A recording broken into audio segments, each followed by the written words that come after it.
Episode 5 की शुरुआत में बबीता और कविता वो वीडियो देखकर कहती हैं कि ये वीडियो बाबा का अंत का कारण बनेगा।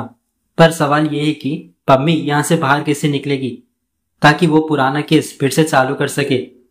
तभी वो लोग भोपा को अपनी साइड करने के लिए सोचते हैं, लेकिन कैसे। इसके बाद रात को एकदम से आश्रम पर कुछ लोग हमला कर देते हैं। यह देखकर भोपा अकेले ही उन लोगों से भिड़ जाता है ताकि आश्रम और बाबा निराला पर कोई भी आंच न आए। तभी वहां निराला आता है और कहता है कि ये सब तेरी परीक्षा थी। मैं देखना चाहता था कि तू अब भी मेरा वफादार है या नहीं, और तू इसमें पास हो गया है। फिर अगले दिन बबीता किसी को फोन करती है पम्मी को बाहर निकलवाने के लिए। इसके बाद हम आश्रम में दिलावर उसके बाकी साथियों को आते हुए देखते हैं कुछ काम के लिए। फिर वो जाने लगते हैं और उन्हीं के साथ बीच में पम्मी भी छुप के जाती है। असल में बबीता उन सबको वहां पम्मी को बाहर निकलवाने के लिए बुलाई थी, पर जैसे ही पम्मी वहां से निकलने वाली थी उसके पास भोपा आ जाता है और वो उसकी गाड़ी लेके कहीं और जाने लगता है। पम्मी ये देखकर हैरान होती है कि ये मुझे आश्रम वापस क्यों नहीं ले जा रहा। फिर रास्ते में भोपा पम्मी से कहता है कि तुमने मेरे साथ अच्छा नहीं किया। बाबा से बदला लेने के लिए तुमने मुझसे प्यार का नाटक किया और फंसा दिया, और देखो उस मोंटी ने मेरा क्या हाल कर दिया। तब पम्मी कहती है कि तुम अच्छे इंसान हो, लेकिन गलत काम करते करते तुम्हारी बुद्धि भी भ्रष्ट हो गई थी, और वो निराला बाबा किसी का सगा नहीं है। तभी भोपा सीधा पम्मी को बताए रास्ते पर जाता है और उजागर तक पहुंच जाता है जहां ईश्वरनाथ भी उसका इंतजार कर रहा था। तब भोपा कहता है कि उस मोंटी को मैं छोड़ूंगा नहीं, लेकिन भोपा को यह भी डर था कि अगर मोंटी फंस गया तो वो भी जेल चले जाएगा। तब पम्मी उसे मोटिवेट करती है, कहती है कि इतने सारे गलत काम तो कर चुके हो, एक अच्छा काम करोगे तो जीवन सफल हो जाएगा। इस पर भोपा मान जाता है। अब इसके बाद पम्मी अपने वकील के साथ कोर्ट पहुंचती है और वो वीडियो जज को दिखाती है। इस बहाने जज ये केस फिर से ओपन कर देता है और साथ ही बाबा को कोर्ट में आने का ऑर्डर देता है। जब ये बात निराला को पता चलती है कि उस पर फिर से केस चालू हो गया तो सब पर भड़कने लगता है ये पम्मी बाहर कैसे चलेगी, और अब उस वीडियो के जरिए मैं कैसे प्रूफ करूंगा कि मैं संभोग नहीं कर सकता, क्योंकि इस वीडियो में साफ साफ मैं दिखाई दे रहा हूँ। जो सुनकर वकील के पास भी कोई जवाब नहीं था।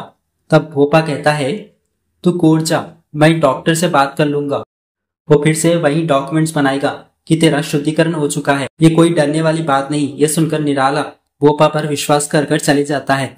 इसके बाद कोर्ट में जज निराला को सीधा जांच के लिए भेज देता है।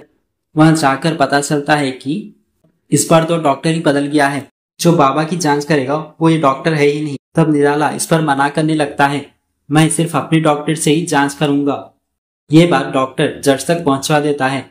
बाबा जांच करने से मना कर रहा है, इसलिए जज सीधा पुलिस को ऑर्डर देता है कि बाबा को कस्टडी में लिया जाए, क्योंकि बाबा कॉर्पोरेट नहीं कर रहा है। वहां वकील जज को निराला के खिलाफ सारे सबूत दिखाने लगती है कि निराला ने कितनी लड़कियों के साथ गंदे काम किए हैं। साथ ही वो निराला के ड्रग्स बिजनेस के बारे में जज को बताती है। जो उजागर ने सारे डॉक्यूमेंट्स इकट्ठा किए थे ये सब वहां खड़ा खड़ा भोपा देख रहा था, क्योंकि उसमें भोपा का कहीं भी नाम नहीं था। फिर ये सब देखकर जज बाबा को ट्रायल में भेज देता है और फैसला मंडे को सुनाने का ऐलान कर देता है।